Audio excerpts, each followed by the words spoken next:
यो दृश्य 2074 साल फागुन महिनाको 1 गते महान जनयुद्ध तथा महाशिवरात्रिको अवसरमा सोरु गाउँपालिका अन्तर्गतका 11 वडामा राष्ट्रिय पीपीआर नियन्त्रण कार्यक्रम अनुसार जिल्ला पशु कार्यालय मुगु र सोरु गाउँपालिकाको कार्यालयको समन्वयमा र पशु विकास शाखा सोरुगोटको आयोजनामा पीपीआर भ्याक्सिन खोप लगाउन गइरहेको अवस्थामा हामी स्नोफाल सोरुकोट नेरतिरका दृश्यहरूलाई यहाँ हामीले कैद गरिरहेका छौँ। यो एउटा जीवनको एउटा अविस्मरणीय क्षण रहनेछ।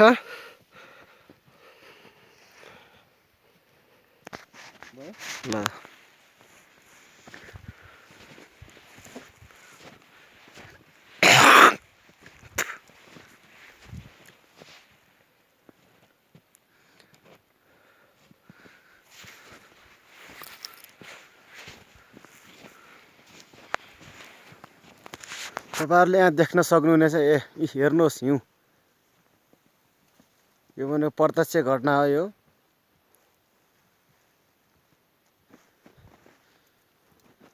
गल्ली हेरौँ न, हिउँको गल्ली यता गल्लीतिर खिचौँ न हो मित्र। ल हेर्नुहोस् है, हेर्नुहोस् ल है, ज्याम यस्तो जोखिममा छ। अब सोरुकोट पुग्न हामीलाई करिब 1 घण्टा बाँकी रहेको छ। यसै गरी हामी सोरुकोट पुग्नलाई करिब 1 घण्टाको समय रहनेछ।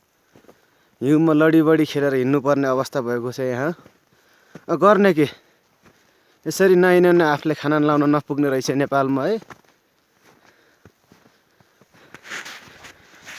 फोटो आफै बोल्छ हैन? हामीहरूले भन्दा नि फोटो आफै बोल्छ है। आउनुहोस्, आफै बोल्नुहोस्, मलाई त्यति आउँदैन है।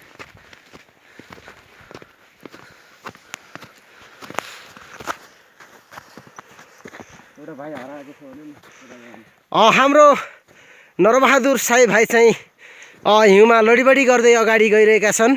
हराउनु भयो या के भयो, हामीलाई त्यसको बारेमा जानकारी छैन।